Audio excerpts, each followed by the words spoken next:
Hello ladies and gentlemen, today I'm here to tell you a little story.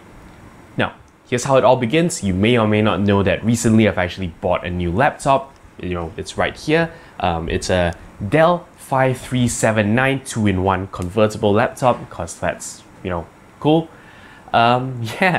So today I'm going to tell you a little bit of just my experience in doing the purchase, my experience in just researching to find out more, and yeah, just to share a little bit of the thought processes that came up during that time. And who knows, maybe that will guide you in your next purchase, hopefully. So yeah, let's see how useful this is for you. All this and more after the break. Hello and welcome back to another Random Wednesday episode. So let's talk about buying laptops. And before we begin, you probably need to know what my requirements were. Essentially, well, I've had a laptop for a very long time, right? It's my little workhorse computer, and well, I use it to edit all my videos and everything. As you can imagine, it's a pretty hefty computer, it's pretty heavy, and lugging it around, is kinda tiring. So I wanted a sort of new, thin and light laptop to bring out with me to work, to recording the podcast, things like that. So that was my requirement. It needed to be at least kind of powerful, and it had to be portable. And yeah, as I quickly found out, these requirements were kind of at odds with each other. This, ladies and gentlemen, was the starting point of my research, and yeah, I actually learned quite a bit because guess what? The laptops of today are very different from the laptops of, just a few years ago. When I was buying this laptop, I didn't have any of these concerns, and the options were completely different. So yeah, here are my findings. Hopefully they will be useful for you. First and foremost, the triple constraint. Well, that's an economics thing. To be honest, I'm not good with anything that's finance or economics related. But when I did one module back then in school, we saw this diagram called the triple constraint. And the idea being, well, it's a triangle, it has time, cost, and quality. And yeah, the idea is you can only pick two. You can't sort of have your cake and eat it too. You're gonna have to sacrifice one of these three things. As it turns out, there's something very similar in the world of buying laptops. And instead of time, cost, and quality, what I found were the three P's: price, performance, and portability. Again, pick two. I'm gonna be very honest with you, I went in expecting the best of all three and I came out quite disappointed. Well, at least halfway through I realized that I'm not gonna get what I want. And so yeah, I ended up picking sort of a middle ground. That is, I didn't want the extremities of any of these three. I wanted a good balance of all three. And that may be a good point to start with, depending on your need. Of course, if you give yourself three variables to play around with, things can get a little bit confusing, which is why perhaps a good starting point is to fix a budget. Now, this is not normally advice I would give to anyone because, I'd prefer that you look for the things you wanted and then you paid the price it was worth. But I realized that when it comes to the world of laptops, there are so many choices. It's sort of easier to start with a budget and to see what really fits your requirement within that price range. So that may be one way to approach it. Out of the three sides of a triangle, when I had one fixed down, I can then sort of have a little bit of a trade-off between the remaining two. That is, of course, the power and the portability. I wanted a good middle ground between the two, and so yeah, I started looking for laptops within that price range, and just to see how their power versus portability weighs up against each other. One interesting question that came up was something that again was not an issue at all back then, and that is whether I wanted a laptop with a touch screen. Now, this one is a super interesting question because if you asked me this 3 months back, I would tell you no, touchscreens on laptops are dumb, laptops don't need touchscreens. But now that I actually have a touch-equipped laptop, I don't know if my opinions are still the same. Here's the deal. We are a generation, well, most of us, that has brought up on a mouse and keyboard kind of setup, so we're very comfortable with that. So much so that we forget how unintuitive it actually is. Touch takes away one aspect of difficulty from interacting with a computer because you see what you want, boop, you get it. So yeah, as it turns out, trying to use a touchscreen on a laptop is something that I don't hate. It's in fact something that could simplify some aspects of working with a computer. What I find is that on my laptop, the touchscreen isn't a novelty thing, it's actually a feature I do use. So yeah, while having a touchscreen on your laptop will sort of push up the price, don't condemn it. It's actually something that could come in handy. Of course, touchscreen is only one part. Usually laptops also have a choice of whether there is or isn't a hybrid mode.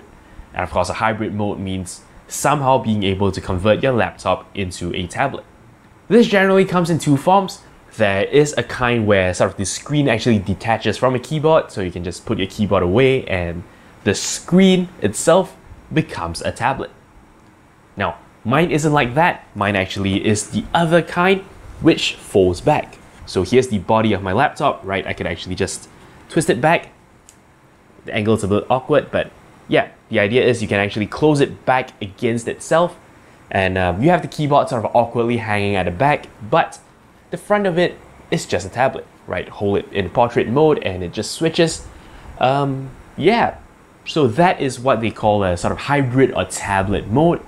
And again, I thought this was completely pointless until I used it, until I actually gave it a try, and I thought, yeah, this is pretty cool, this is pretty useful. It really bridges the gap between a tablet and a laptop, you know, a full-blown laptop, because it sort of gives you the portability of a tablet by the power of a laptop. And I would say that is a very niche and useful place to be in. Hybrid mode is actually wonderful to use, well, at least for casual use, say you're browsing the internet or if you're watching videos. It is extremely useful. Of course, outside of that, its users may be more limited. If you say, want to actually do something useful and you had to do a lot of typing, well, you could use the on-screen keyboard in tablet mode, but that's just not as good of a typing experience, especially when you have a keyboard right back here that you could use. It seems really pointless to be using the on-screen keyboard. Of course, if you have to use your computer and space is tight, the fact that you have tablet mode means that, at least you can try and get something done. Versus if, you had just a normal laptop, then in that case, you may not be able to sort of open up your laptop and properly use it. I've actually used tablet mode to record quite a few of our podcasts. Maybe we just have a bench and nothing else. So yeah, it's good to actually just flip the laptop around, just put it there in the limited space, and still be able to do what you have to do. But here's the deal. Having a touchscreen does not mean you have the hybrid mode, right? These two things don't necessarily come together. And what happens when you have a touchscreen, but you can't actually sort of convert your laptop to a tablet? Now, this may make things a little bit more iffy, I feel, because while I do use this, in laptop mode with the touchscreen, it gets tiring after a while because you get gorilla arm. That is when you sort of have to hold up your hands constantly to, work with a display. It gets tiring. So if you have a touchscreen but no hybrid mode, I don't know how much more useful it's going to be. Touch without hybrid mode is possible, of course, but it just feels incomplete. It just feels like a feature that you have, but you cannot fully harness because, well, there is just a usability issue there, with the whole gorilla arm thing. So anyway, I'm saying all this to arrive at one conclusion, and that is to not dismiss touch screens, but to understand the context in which you are using it in. If you have hybrid mode, and if you do intend to use your laptop like, well, just a tablet, then you definitely want to consider getting a version with a touchscreen, like I have, because I got it and I don't regret it. After that lengthy discussion, let's move on some more to talk about specifications. Now, honestly, I read specifications a lot. I probably trust them a little bit too much. But when I actually looked at the specifications of this laptop I have, I was a little bit weirded out, so to speak. You see, the CPU was an i7 CPU, which, well, to most people, that's a pretty big deal. Of course, i7 means better performance as a general rule of thumb, but What was strange is that the clock speed was advertised as 1.8 GHz, which is considered quite slow for this day and age. However, it also says it can be boosted up to 4 GHz, which is a fairly big boost. So again, I'm not very sure what exactly that means. I did some very unscientific tests, pitting my new laptop against the old one back here, and I find that the old one, in high performance situations actually works better. For example, rendering a scene in Blender, completely unscientific test, but rendering a scene in Blender using the CPU, of course, well, this old guy actually does better. But for day-to-day use, if you're just going to be browsing, doing a bit of, light programming and things like that, well, this laptop works just fine. Oh yeah, that's another thing that's quite interesting. On these portable laptops, generally they do not have a dedicated graphics card. Now, this old one does. I've been using this laptop for quite a bit of gaming because, well, it does have an NVIDIA GPU inside it. But what I realized is that this new laptop actually plays games better. Even though this laptop only has integrated graphics, it actually plays Minecraft better. Yes, don't judge me. Yes, I did use Minecraft as a sort of a benchmark. But yeah, it actually runs it better here using integrated graphics, which is something that I'm very surprised about. I actually went online to look for benchmarks, and it's true. Well, the integrated graphics on this CPU is actually rated higher than the GPU, the proper NVIDIA GPU that I have. Which, then again, this is 5 years old, so, well, I guess it's surprising, but not sort of out of this world kind of weird. Of course, there's a bit of a give and take here. I'm comparing an oldish game, on an old platform versus a new platform, and the new platform performs better.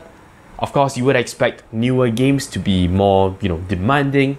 So if you're to play it on this hardware, don't expect it to be perfect either.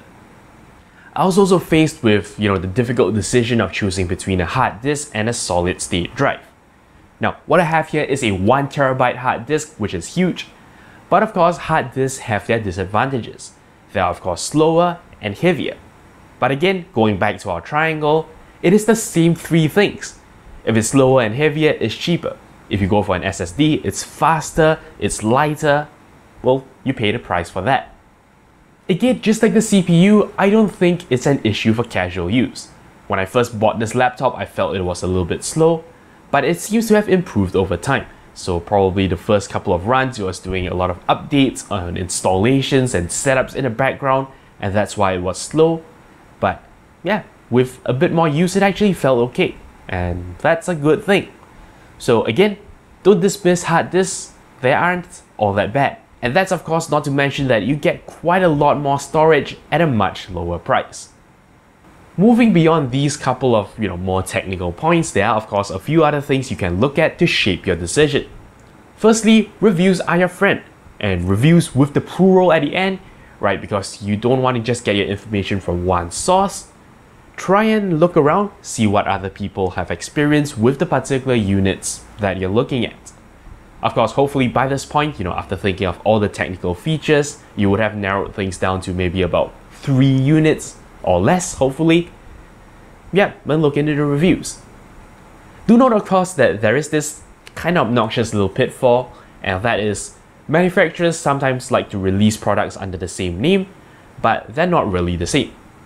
For example, you could have a product that has a particular product code, but it actually has multiple versions. Maybe an i5 version that is more stripped down, an i7 version that has, of course, the better processor, more RAM, but can cost a few $100s more.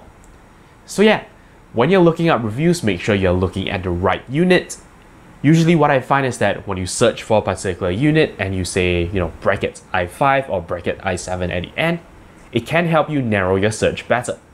Again, get your reviews from multiple sources, see what multiple people say because they're going to use it differently, they're going to test it differently, and yeah, make your decision from there. Now, I don't know how prevalent this is in other countries, but where I'm from, you can actually sort of haggle to see what you can get. Now, you're making a purchase of a few $100 to $1,000+.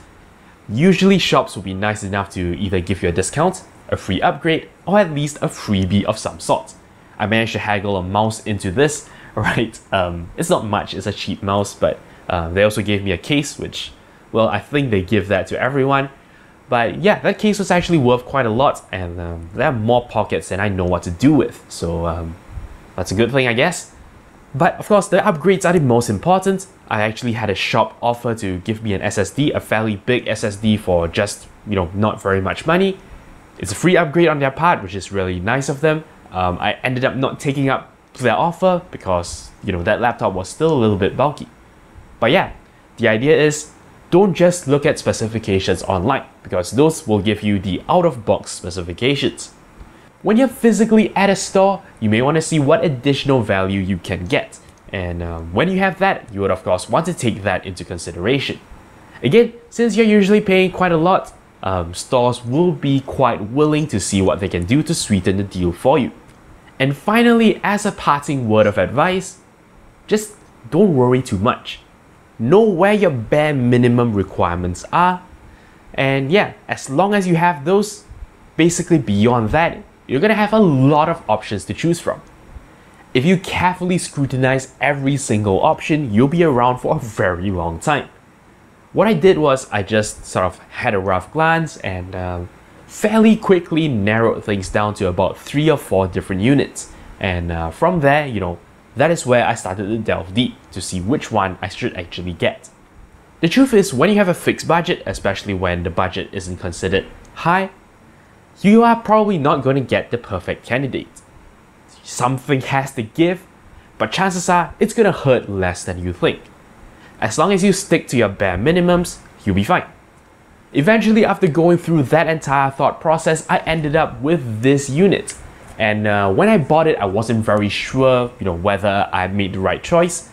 But yeah, after using it for a month or so, its lightweight definitely helped a lot. Right, I definitely feel a lot less burden on my back, which is of course, the primary goal of getting a laptop in the first place. And yeah, even though its specs were a little bit wonky at places, I found that it wasn't really an issue.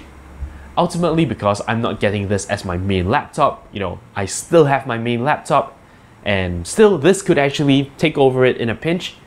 And yeah, the couple of risks I took, including, getting the touchscreen, getting the hybrid mode, getting the hard disk instead of a solid state drive, all these risks seem to pay off. I don't feel like, this was a risk that I didn't take well, and yeah, I could actually deal with it, so that's nice. Anyway, that has been a lot of rambling on my part. Hopefully this, can help you a little bit in your decision-making process for getting your new laptop. The idea is, don't overthink it, right? Know what you want, and then, yeah, just go for it. So yeah, that's basically it for this particular episode. Hopefully it's been useful for you. But until next time, you're watching 0612 TV with NERDfirst.net. Thank you very much for watching. If you like my work and are feeling generous, you can shoot me a one-time donation on PayPal or sign up for a recurring one on Patreon. Of course, you can simply like, comment, and subscribe. You know the deal. For more videos, links to my channel and a related playlist are on screen. Thank you for your support.